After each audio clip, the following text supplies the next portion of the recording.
Look, this makes sense, and certainly if they're going to invest a lot of time and effort into doing Windows Phone, it would make sense that it can fill some of the same niche and have very Zune-like features to it. But you got to realize massive success with Apple continuing to make iPods to this very day. Music players are far from dead, and you and I were talking about this earlier, Tom. You saw this as like, well, this isn't just the death of Zune, it's the death of iPods and music players. Yeah, exactly. I mean, I think that Microsoft's doing exactly the right thing, and I actually got a chance to talk to Paul Thurrott on Windows Weekly about this when Leo was out. Zune is a good brand, and even if they change the name, that team can continue to take what they've learned from Zune. But the idea of making a standalone device, I think that ship has sailed. Not that nobody will make them. I will continue to see iPod Touches, and I think we'll continue to see iPod Shuffle type devices from a wide variety of manufacturers, but that's not the game to be in right now. Well, I would have agreed with you 3 months ago. It was obvious to me that, like, what's smaller than an iPod Nano and an iPod Nothing when it's built into my iPhone automatically. But I worked a high school event, and I was shocked. I did my full Magic show. I must have signed 60 standalone music players. These are all kids who don't have computers. They don't have laptops, and they don't have, their phones. They're not allowed to have phones at a certain age. So instead, they use the iPod Touch as their primary way to contact and interact with people. I get emails from people all over the world about the Scam School show asking for advice or suggesting a trick. All of them at the bottom say, sent from my iPod Touch. I think there's a very robust market for music players, and I think for whatever reason, they undermarketed. How many Zunes did you sign? Well, and that's just it. And obviously, there's a reason that the Zune is dead. How many Creative Labs did you sign? It's a bummer because the Zune HD, by all accounts, was a great device. Yeah. And I loved what Zune was trying to do with a flat fee access to dozens of thousands of songs to explore music that you would never otherwise encounter. Which is not going away, by the way. Yes. That's the key point to take away from you. I think a lot of people have a tendency to want to root for, I'm on Team Apple, I'm on Team Microsoft, and nobody wants to root for Microsoft. But I think people on Team Apple want to be like, you suck, Zune. But you don't understand. If you're a fan of music, then you only gain by having two competitors nipping at each other's heels. This is a sad day for music lovers in general if the Zune really is no longer a competitor. The Zune phone is Windows Phone 7. Zune is still around. There's still competition. Where there's not competition is in the standalone MP3 player market, and I would argue that Zune HD was getting close, but Zune HD was not a competitor to the iPod Touch. The iPod Touch is a small tablet. Right. But and the competitor to the iPod Touch are things like the Galaxy Tab and the BlackBerry Playbook.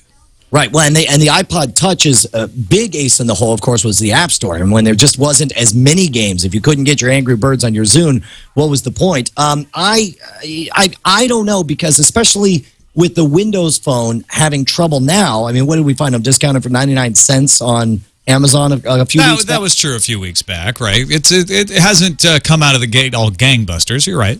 Is it choking? Is it dying and withering on the vine right now? What, Windows Phone 7? We could do a whole other show on that. Okay. No, it is not. There are new Windows Phone 7s even in today's show that are being announced. So it is Windows Phone 7 is far from dying. Well, as long as the Zune is still a player, and it's like, even if all Zune does is act as a way to keep Apple on its toes, that makes me perfectly happy. All right, let's move on to Time Warner Cable coming out with their TV app for iOS, specifically iPad. The key to this, Comcast has a thing, Dish has a thing. The key to this is that Time Warner Cable's app allows you to stream 32 of the cable channels you subscribe to live over the app. Dish points out we can do this, but they do it with Sling technology, where you're accessing your device and bringing it over, because Dish owns the Sling box. Time Warner Cable is streaming them straight over the internet direct to your app. So it's a couple different ways to approach the problem, but these are the first people to do that. And this is what we want, right? I subscribe to cable. Maybe I'd continue to subscribe to cable if I can get all of those channels streaming over the internet. So, Brian, you live in a Time Warner Cable area. And that's just it. I am a Time Warner house, and this story came out at me out of nowhere. I was so stoked. I immediately installed the app. You want to see an exclusive here? Oh, yeah, let's see it, because I'm excited about this. The idea of having 32 channels streaming on an app, it's right big. to me. You got the logo? Yeah. Time Warner Cable. Watch this. We're going to watch some TV. All right, here it comes. Yeah. Well, that's baloney. The whole reason I want this is so that when I'm, out at the park, I can stream my stuff. I don't want to have to be at home. I can just watch my TV when I'm at home. And I guess I can use it in the kitchen or something, but that becomes a lot more limited. Wait. Brian, aren't you at home? Well, that's the thing. I'm not going to be harsh on them for wanting you to watch it at home because this is a soft way to launch the app and get the technology working. But I am at my home and I am using my Time cable modem at the moment, which means all I have is a program that just shows me this screen over and over again. It's ridiculous. It's a little buggy out of the gate. Sounds like. Yes, a little bit buggy out of the gate. If by buggy you mean 100% non-functional for a paying customer, then yes, yes. A little bit buggy. We in corporate PR call that a little bit buggy. Not working at all? A little bit buggy. That's right. All right. Great news for customers of British Telecom in the UK. At least customers of certain services they provide. BT is making their UK Infinity service bandwidth cap free. They had caps. I think it was 350 gigabyte cap. They're taking them away. They're saying often do you ever hear this kind of story? Exactly. Here's the quote. As BT continues to invest in the network and network bandwidth, we can now remove these restrictions and ensure the experience of the wider customer base. On completion, there will be no individual user controls targeted at atypical users on our BT Total Broadband and BT Infinity products. There are still caps on some other levels of service, but not on these. They do continue to reserve the right to do network management, to do throttling in certain situations where there's large amounts of bandwidth being used, so you can quibble with that if you want. But there is no cap in place as a user. Dude, more freedom on the internet is almost always a good thing, and this is certainly something I think all of us can be very excited about. In fact, Tom, I'm going to say that this is the beginning of a new era where all companies are going to realize that bandwidth caps are not helpful and that they restrict our use of the products that we're paying for. And I anticipate all companies will soon take this step. No, I think that's a fair thing, right? BT lays it out. We continued to invest in the network and network bandwidth, and now we don't have to put in caps. We weren't lying before. We just didn't have the infrastructure, but we worked hard. We spent the money. We've got the infrastructure, and now we can do it. So here in the United States, also some news. Starting May 2nd, AT&T will impose 150 gigabyte monthly limits on its currently uncapped DSL service. While it's fiber to the node Uverse subscribers get a 250 gigabyte. So they're capping DSL and fiber. Industry analyst Dave Burstein actually posted on Twitter that AT&T lied to the Wall Street Journal about the need to do this because AT&T said, well, we've got too much network congestion, so, we've got to put in these caps. Yeah, no, this is a hard problem to fix, right? That's the thing. Because here in America, I don't know how it is in the UK where all of a sudden they're giving away their bandwidth caps, but here in America, it's hard to fix people using too much bandwidth, right? Well, unlike cable, in DSL, each customer has a connection direct to the CO, to the central office, and it's aggregated in the DSLAM. That's the access multiplexer. So all they need to do, if there's network congestion, is add capacity to the DSLAM. You don't have that people sharing on the node issue that you have in cable. Okay, so maybe it's not complicated, but it certainly is going to be very expensive. It's got to be very expensive, and that's why they have to do these caps, right? Well, it's relatively inexpensive to upgrade the DSLAM and the backhaul connections to relieve congestion. There might be other congestion problems occurring at the local and regional switches, but you can upgrade those. So, no, it's not particularly costly from what I've read. Okay, all right, no, okay, so it's not costly, but these guys don't have much money, right? They're being squeezed because there's a recession on, right? That's why they don't have the money to invest, and that's why they need the caps, right? That's an interesting question, Brian. I looked it up. AT&T posted $20 billion in net income on revenues of $124 billion for 2010. $7.8 billion of that $20 billion was from wireline. Most of their money, most of their profits come from wireless. But they made plenty of money. You got a plan? Oh, that's interesting. Yeah, because you can't, if you've got a lot of money, but you're going to be spending a lot of money, you want to save it, right? Right. Yeah. So that's why we need caps. Well, AT&T's expenses to operate its network, pay its employees, do network engineering, planning, buy gear, and even pay property taxes dropped 3.2% in 2010. Well, I'm starting to wonder whether or not AT&T's new 150 gigabyte DSL data cap is justified, sir. Well, sure, we can add capacity, and sure, we're making record profits, and sure, our costs are going down, but this is a tough business, Brian, and there are no competitors to hold our feet to the fire, so we're going to do whatever we want. That seems to be the message here. Well, good for them. Good for AT&T shareholders? Question mark? I don't know. I'm trying to find a silver lining on this, and it's killing me. No, they are. I would venture to say they are lying about network congestion, and I am willing to be proven wrong by those who know. But as far as I can tell, DSL subscribers are going down, and yet they're putting in caps. Profit is going up, and yet they're claiming they can't invest in infrastructure. I just don't understand it.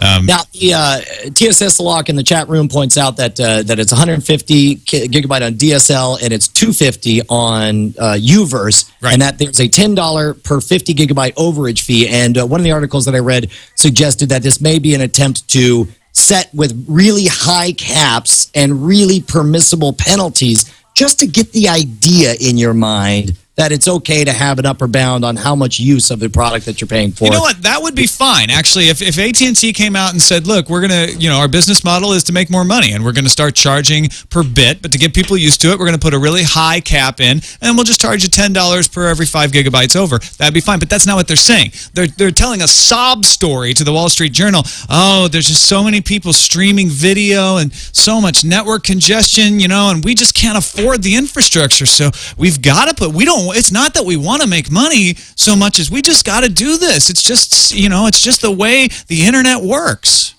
All right. Thanks, jerks. Yeah, exactly. VQ is like, that would not be fine if they did that. And I'm not saying I would be fine with that as a customer, but at least I wouldn't consider them hypocrites if they just came out and said that. Yes. I can totally see where you're coming from. All right, let's take a quick break, and thank the folks at GoToMeeting. First of all, not only for sponsoring Tech News Today, but they had a great event at South by Southwest, some free breakfast and everything. It was very nice. Good to meet the GoToMeeting guys. Mm-hmm. They're really nice folks, really good folks, and they help you eliminate frustration. Do you like frustration, Brian? I find it very annoying. It causes an emotion in me. It's hard to put a word to it, but I get all wound up and tight like I'm not accomplishing what I want. Is there a word for that? That's frustration. Yeah. That's what I feel. I think that's right. I want less frustration. Have you ever felt bored and unproductive, especially if you're on a call, like some kind of conference call, some kind of meeting call? Can I tell you the honest truth? A friend of ours worked for a very large company, and he was staying at my house, and he showed me screenshots of the 18-hour conference call he was on his iPhone where he accomplished nothing all day. It was a colossal waste of his time. Well, people go off track. People lose interest. They don't know what's going on. They can't see the other person or what the other person's talking about. That's where GoToMeeting can help. GoToMeeting keeps everyone on the same page during the conference call. It makes it more efficient. Everyone can see your screen. They can follow along. Everyone's more focused, more interested, more engaged, and that means you get what you need done faster. You save time. You're more productive. You can do product demos. You can do training sessions. You can collaborate on documents, weekly update calls, just pretty much any type of conference call you can think of. Sign up today, and you will get a free 30-day trial just because you're listening to us talk right now. Go to GoToMeeting.com. What you're saying? Yeah. GoToMeeting equals maximum no frustration. If you want maximum no frustration, you must go to GoToMeeting.com/technews right now. Otherwise, you're going to be frustrated. And do you want to be frustrated? And however much frustration you have, you can have maximum no frustration. Even, I guess you would say less frustration. Yeah. But I like more no frustration. Maximum no frustration is available right now. Have all the meetings you want. One low flat rate. Foin and voice over IP. Foin and voice over IP. That's a new way of doing it. Anyway, phone and voice over IP are included for free. Why would you want frustration? What are you, a masochist? Get maximum no frustration at GoToMeeting.com/technews. And we thank them for their support of Tech News Today. On to Leo Apotheker and his Apocalypse press conference. I like that. It was Hewlett-Packard's strategy day in San Francisco yesterday, and so we were a little curious what he was going to say. Let's take a listen to Mr. Apotheker's first big appearance as CEO of HP. We're going to lead with our left. Now, how did James Bond respond when he said that to him? As he Mr. Apotheker, I expect you to die. That's right.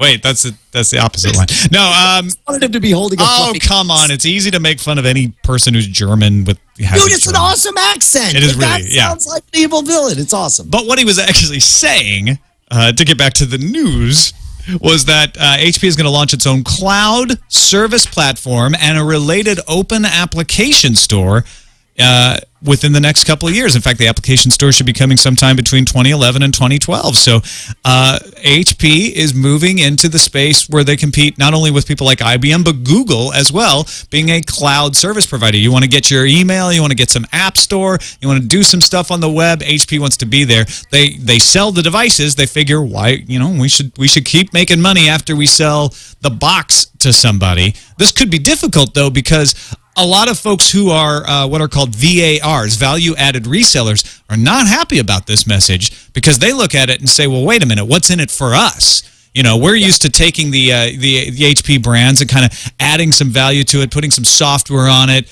and moving it along, and we're in the supply chain that way. If you're selling the cloud infrastructure, then they don't need to buy from us. They're cutting them out of the supply chain. I was really surprised by this story because nothing about Hewlett-Packard, HP, had, in my mind, was branded or associated with the cloud at all. Have they ever done anything like this before? Do they have any experience in the cloud computing? They have some, but this is new. This is a new business for them. They certainly have lots of enterprise experience. Let's not short them there. But they have never done what Amazon has done. They have never done what IBM has done at that scale. So this is something that's, it's the kind of thing you have to do if you want to grow, but it's certainly risky. They also do have a point in that they say they provide hardware for 7 of the 10 largest cloud services. And so from that perspective, I think it might be the kind of thing where they just found themselves sitting on a gold mine and they're like, why are other people making money on this? Why don't we jump on it? But the question, of course, is how do their clients who are buying all this stuff enjoy their provider suddenly becoming a competitor? I would imagine that would not go over really well. Well, they're sitting there on the gold mine selling pickaxes to people, and then all of a sudden went, wait a minute, what if we just took these pickaxes in ourselves? And so they started going into the gold mine, and all the guys who were buying pickaxes are like, hey, wait a minute, what are you doing? There's an awkward moment where they're walking in and they're like, all right, so how do we do this, guys? We've been giving you pickaxes, but we'll hit the wall. How do you use this pickaxe to get the gold out? Right. This will be really interesting. I know that they've tried a lot of different strategies in the past. This is so far and I mean this purely from a marketing and branding perspective. It's so far of what I perceive their core competency. I'll be really interested to see how they pull this off, or if anyone says, let me go to the HP Cloudland for my apps. Also, they mentioned that WebOS, HP Touchpad, coming in June. It looks like there's a leak from a retailer that might be coming for $500 in June. They'll have WebOS for PC. Remember, they're going to put WebOS on all of their Windows machines that they sell as a kind of a top layer. And that PC beta will definitely be out by year's end. They plan to ship 100 million WebOS devices this year, including tablets like the touchpad, phones like the PCs, and printers with WebOS as well. How does WebOS stack up against Android? In what way? I mean, as far as robustness, as far as ease of use or whatever. Because here's what I'm wondering: is if I'm a developer right now, I only have to make my product twice. I only have to make it once for iOS, and then I make it again for Android.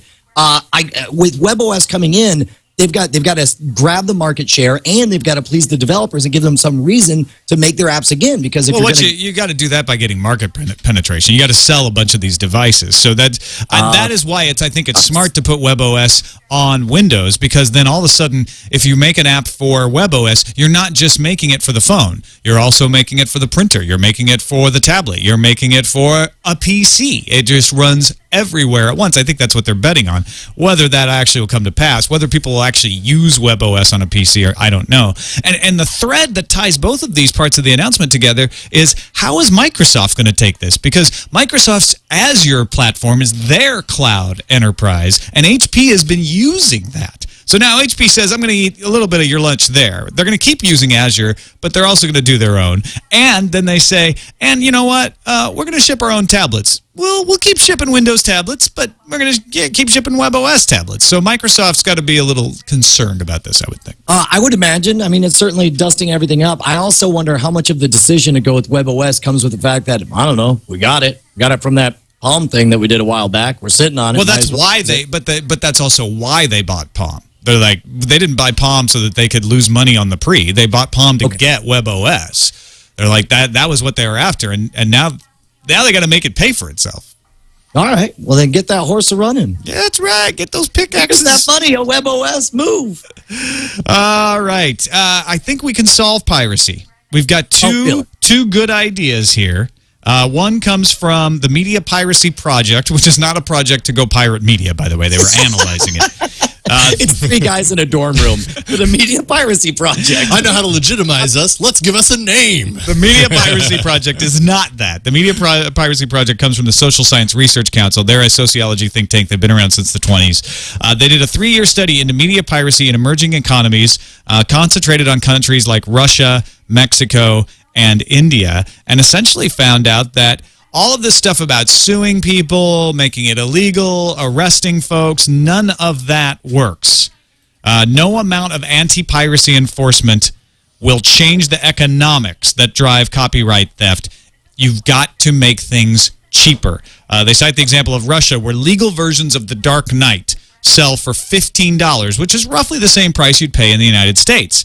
But because wages are so much lower in Russia, that price represents a much higher percent of a consumer's income, the equivalent of selling The Dark Knight for $75. Pirate versions can be obtained for less than a third of that price, so boom, you go and you get the pirate version. Right. Well, and the study also confirms from a sociological standpoint, these countries where piracy is rampant are no less moral. They're no more likely to actually steal something or kill other people or whatever. It's just a case where the economics of the situation are such. I mean, here in America, Triumph for Size, imagine every piece of media that you buy instead of pirate suddenly costs 5 times as much. If you wanted that video game, suddenly it's $250. If you want that DVD, it's suddenly $75.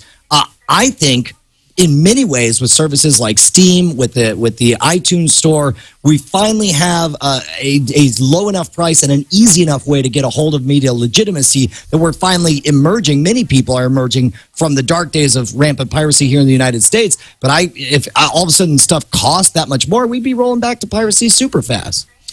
In the United States, we can stop piracy, at least according to Daniel Castro, an analyst at the Information Technology and Innovation Foundation, by putting in bandwidth caps. What? See, he says the government should allow pricing structures and usage caps that discourage online piracy. Because if you have a lot of bandwidth, that's all you use it for. It appears to be his contention. Look, of all the places to try to sell us on that, a network where we stream live video and that we podcast out giant chunks of high quality data to people who want to consume it. This is ridiculous. This is ridiculous and offensive. And Daniel Castro also suggests that deep packet inspection be routinely deployed by ISPs in order to scan subscriber traffic for potential copyright infringement. And Castro has a solution. If courts crack down on the practice, the law should be changed. Because, frankly, intellectual property is the only reason our country exists. If there were no intellectual property, we shouldn't even be alive.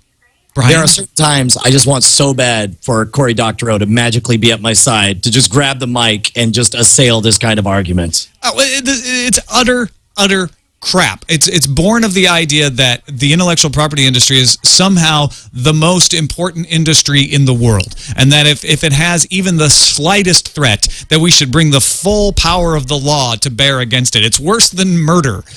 We should prioritize it above everything, and I'm sick of seeing it. Should there be laws against piracy? Sure. Should there be protections for copyright? Sure. But they are so far already beyond what is needed to create creativity, to encourage creativity, that this sort of stuff is just ridiculous. It's laughable.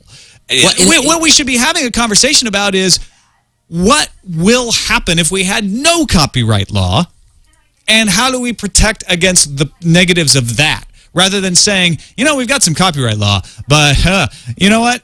it's going to take 1% off my bottom line this year. You know, my industry's in decline. And so I really need the FBI to give up hunting actual criminals and start cracking down on copyright law. And we should have the government mandate bandwidth caps on all ISPs because that'll help to deter the pirates. And you know what? Let's just make the world entirely inconvenient for everyone because I need my industry to grow by 15% every year.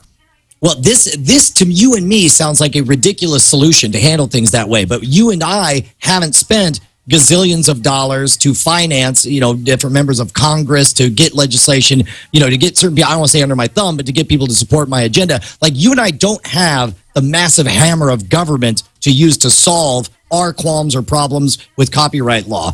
And the part that drives me, and these people who do, of course, they're going to use it if that's what they can get away with. The crazy part is if their goal really is to make the maximum amount of money from the maximum number of people, then study after study shows that if you lower the price and you increase the ease of purchase, you can tackle piracy. What was the study that said that the optimum price for an MP3 was a nickel? Because at a nickel, nobody would ever bother to torrent anything. Nobody would ever bother to even put it on a USB to give to their friends. Everybody's just like, oh yeah, no, give me the whole album. And the objection is we won't be able to continue our industry at that price level. And that is the wrong conversation to have. We should not be having a conversation on Capitol Hill about whether your industry will survive. What these copyright laws are meant to protect is creativity and will there be innovation and new art. And at that price level, at 5 cents, will there be innovation and new art? I think we would find the answer is yes. Absolutely, and it should be pointed out to protect innovation and creativity for a limited time. This business that 100 years after the death of Walt Disney, the company will still own Mickey Mouse is ridiculous. This is another case of politicians that are bought and paid for. He's not dead. What's that? I mean, he's not actually dead. Are you talking about he's frozen? He's in cryogenic. He's in the middle of Space Mountain? Yeah. I saw him once when we were going around a loop. Exactly. He was like... So that makes the law a little... it's hard to interpret that. But you're absolutely right. I am so tired of this argument being hijacked, and you nailed it, Brian, which is we don't have the lobbyists up there making our side of the argument. That's the biggest problem. All right. I want to devote a good portion of the show today to discussing what's going on in Japan. There are a lot of issues there. We're not going to be CNN. We're not going to cover every issue of the earthquake and the disaster relief. There are great places to find resources there, but we can help point you towards some of those resources, and we can tell you a little bit about the technology. Most important, we can actually give you some on-the-scene reports from listeners in the Tech News Today audience who have been good enough to call and write us from Japan. I want to start off with the economic side of things, not because the human side isn't important. It is much more important. It's extremely important, but you can't ignore the effect. It's interesting to see, how is this going to affect business? And I was listening to the Economist podcast this morning, and they said, look, we always tend to overestimate the economic impact of natural disasters because they are so dramatic. It turns out usually they don't have nearly the effects that you think they're going to have.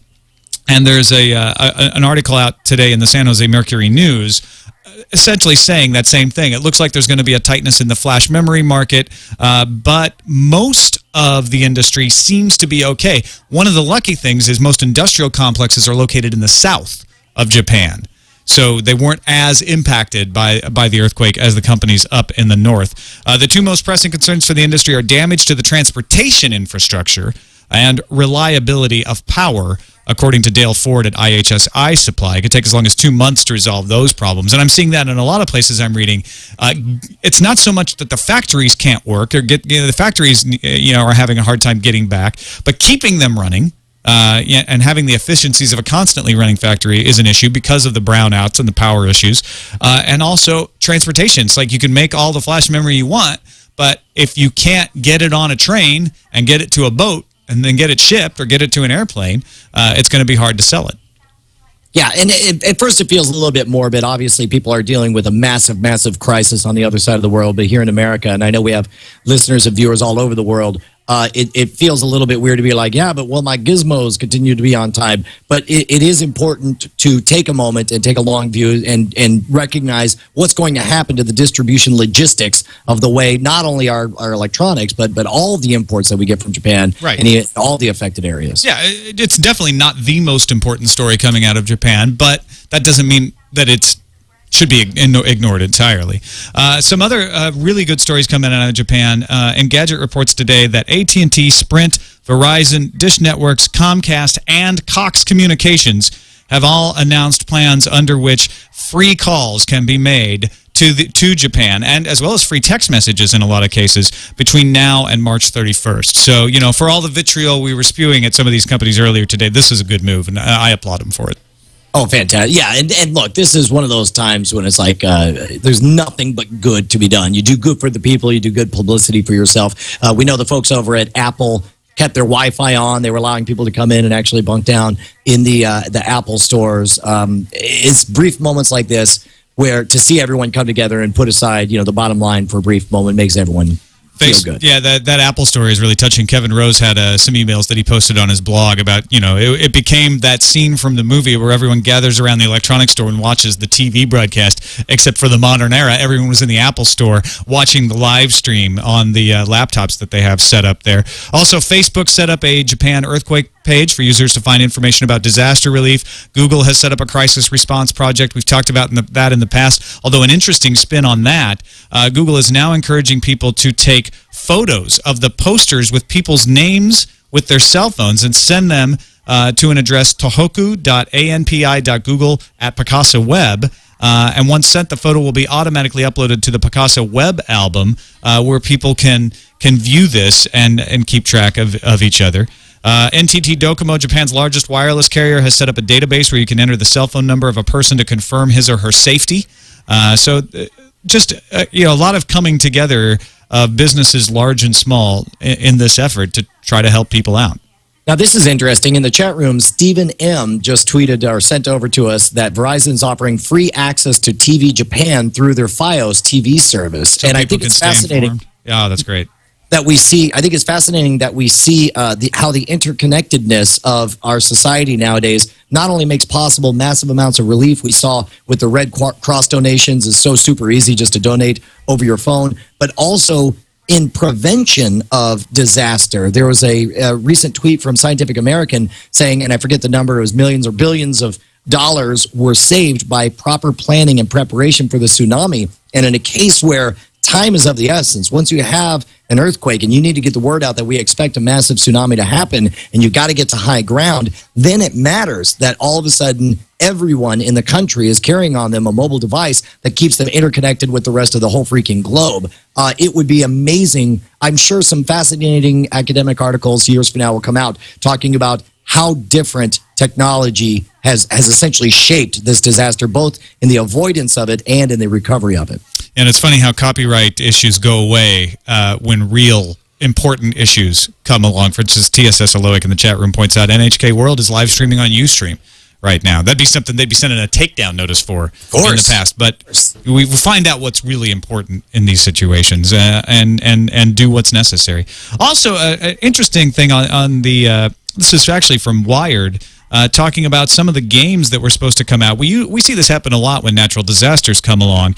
Games happen to have themes similar to the disaster, and everyone pulls them back. It's not censorship. It's just saying, you know what, this is not the right time for this. So IREM will cease development on its PlayStation game Zettai Zetsume Toshi 4, City in a Desperate Situation.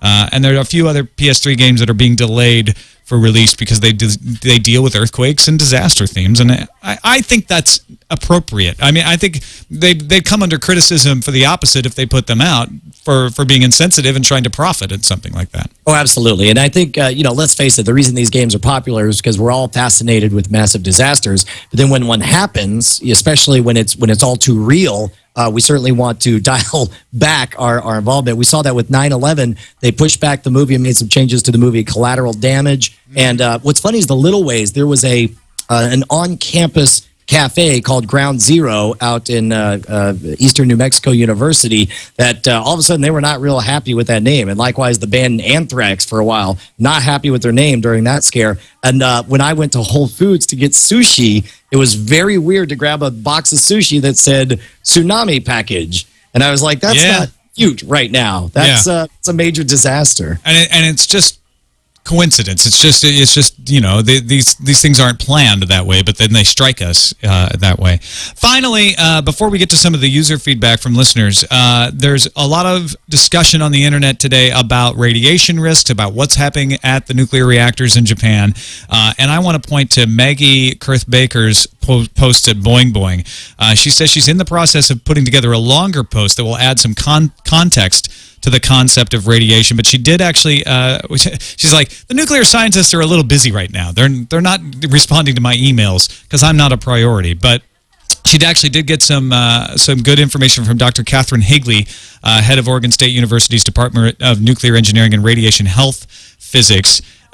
And says that information keeps changing from the Fukushima power plant as the situation changes, but one plant worker received a 10 REM dose. That's twice the annual occupational dose, twice what regulators have deemed safe for someone who works in a nuclear power plant. Now, the interesting thing about this, you may think, wow, twice the dose, that's horrible.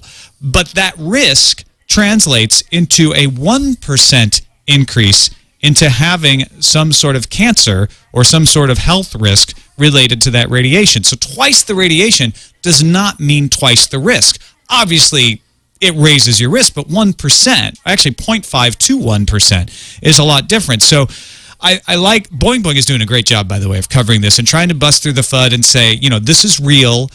This is the PR that you're getting. This is what seems to be really happening on all sides of the issue, not just like, busting the FUD of the power plant, trying to contain the information about what's really happening, but also trying to bust through, people overreacting to the radiation issue.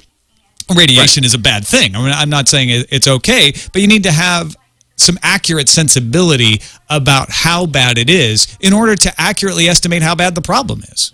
Well, let me tell you, if you want to immediately cut past anyone's logic circuits and immediately make them scared, just mention nuclear radiation because it's so counterintuitive. It's this thing you can't see, touch, smell, or perceive in any way that can kill you. Nuclear fallout, of course, is a real problem. But one of the things that, and this is in no way meant to downplay the danger of the situation, but as people start throwing around the word Chernobyl, people really start to get worried. I want to point people to, there's a fantastic speech by Michael Crichton that you can find on YouTube. I believe it's called Fear and Complexity. And he talks about how he wanted to create a global disaster. So he looked up some research on Chernobyl. The initial estimates at the time were that 2,000 people died at the accident and that upwards of 400,000 people died through later complications because of exposure to radiation and cancers and that kind of thing. As he dug into the numbers, the actual numbers turned out that around 50 people died during the actual disaster, most of whom, about 30 of them,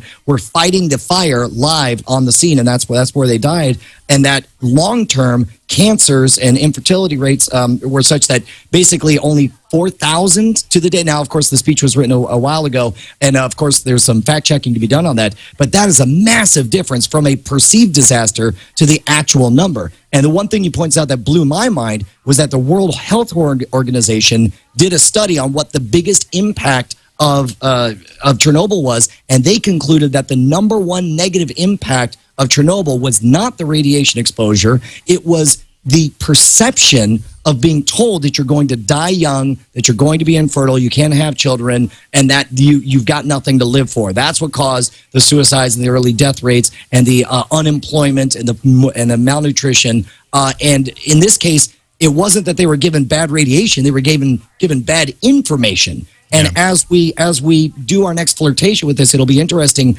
to see how our hyper-connected society tells the story of this potential nuclear disaster. And it's actually the same issue we run in and talking about politics. You run in and talking about radiation, where if you start to say, look, it's not as bad as they're saying, all of a sudden people say, so you're saying radiation is fine. So you're saying there's no risk. And that's not true. That is not what we're saying at all. Not at all. But there is, trying to find out what is the actual risk. There is a risk, but it's not helpful to say, like, it's radiation and therefore everyone's going to die. Because that doesn't help understand it either. Helpful. It's actively harmful.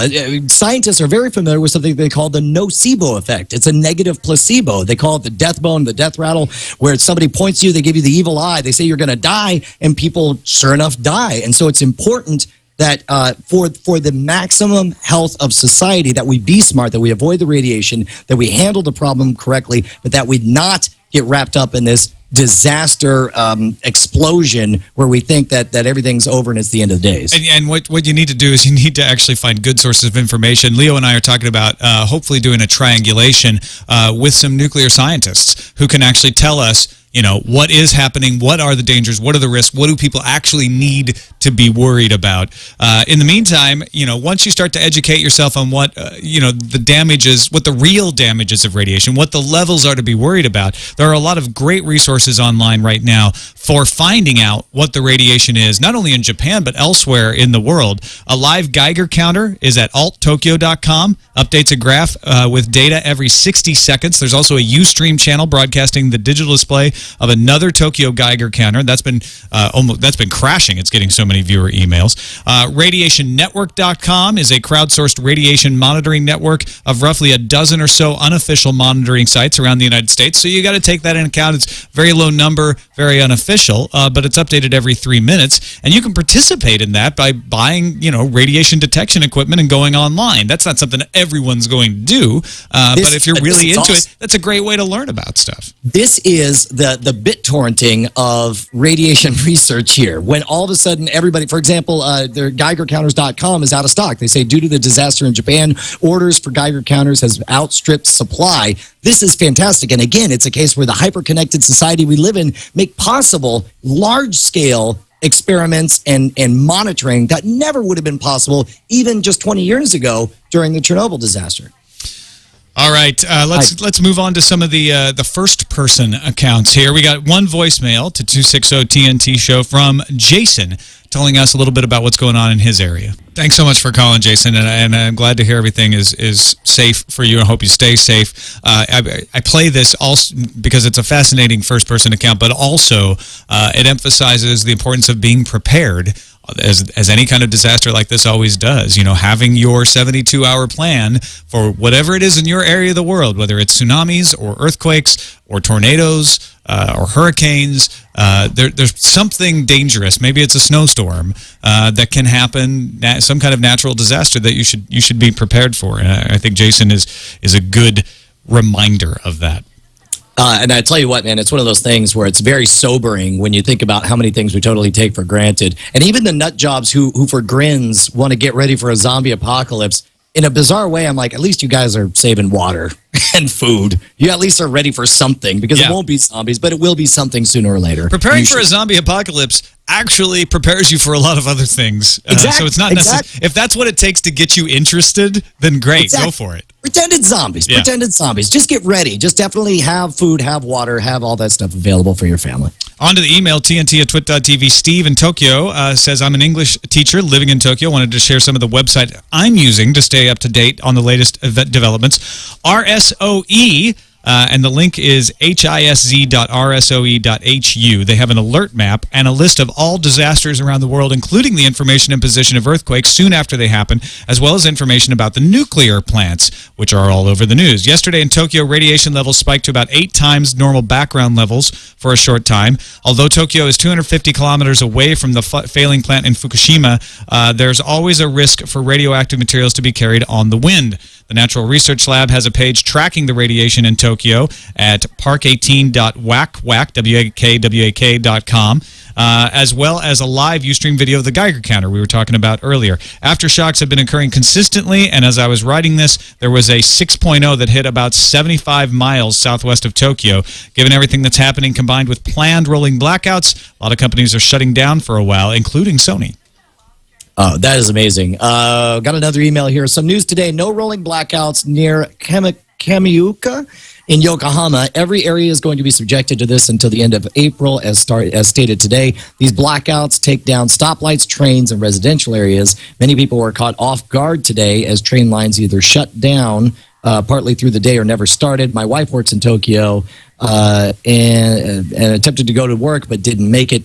Many people where I work made it in, but found the trains would stop running before leaving work. Arrangements were to be made to let them go early, as they would have a long walk or a bus ride. Ride sharing is coming up so those with cars can help those without to get close to home. Some folks wanted Some folks walked up to 4 hours Friday to get out of Tokyo. Boy, that's amazing. In fact, competitors may have a hard time clearing their inventory. Market researcher DisplaySearch said Apple will likely be dominant tablet maker through 2012 when the playing field will level out. The company portends that in 2016, 260 million tablets will be shipped, a 333% increase from estimated 2011 sales.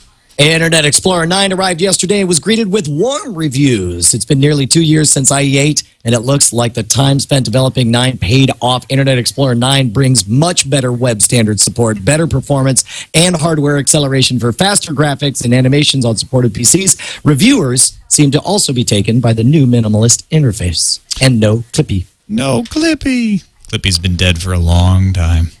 Never bring him back. New Adobe Flash Player, new Adobe Flash Player vulnerability. They kind of go together. Adobe announced a flaw that may cause crashes and potentially permit the hijacking of systems. The issue also affects the company's Reader and Acrobat software products. Adobe has found it's being actively exploited in the wild, too, via a Swift file embedded in an Excel spreadsheet. Fix will come in a patch at the beginning of next week.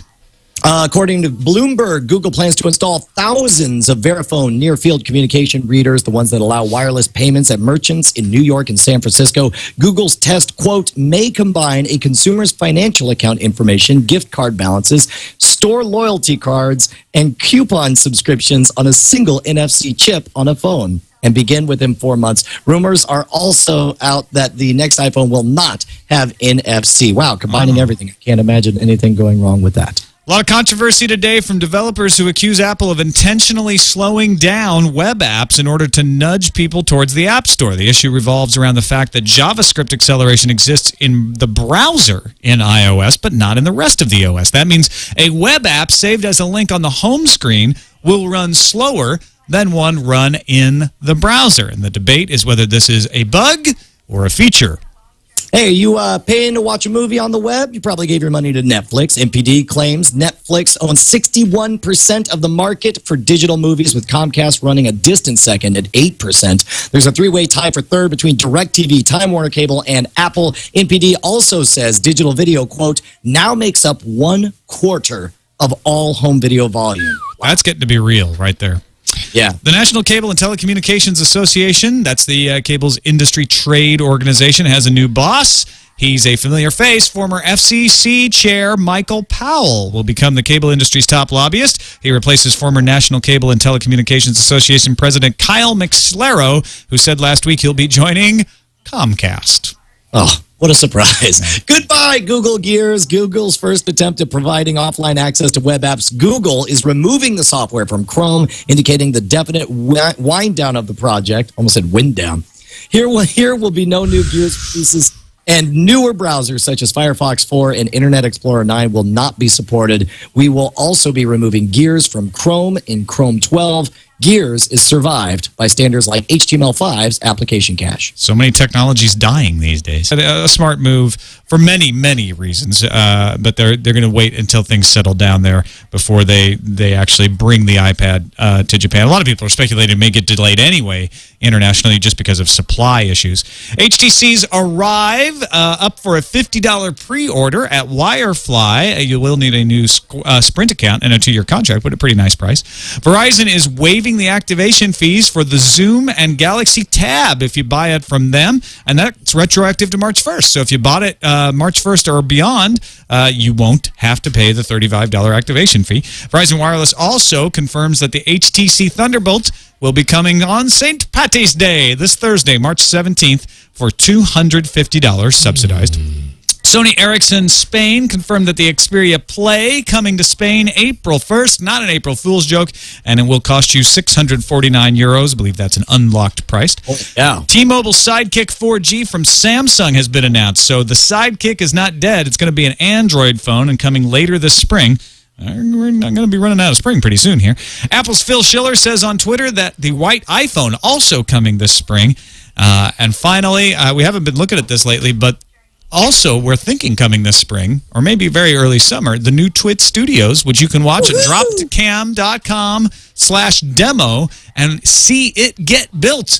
We have a camera up in the corner, and you can watch basically the Tech News Today area and Leo's set, and a little bit of the main hallway through the sets as they build them up. And it's starting to look like a real studio. There's lights hanging from the ceiling and things that don't look like drywall. It's incredible. Yeah, I am so excited. How did did you hire a designer for all that? How do you decide, like, what an awesome blank canvas? I'm so excited to know what the studio is going to look like. Yeah, Roger Ambrose, the guy who designed the Screensaver set, the second rev of the Screensaver set, is upstairs right now. We actually disturbed him while we were doing our prep. That's true. Earlier, but he is working hard to design it. He's the one making sure that it's going to look good, and I'm really excited. Isn't that just right, though, that he would be the one to design the studio?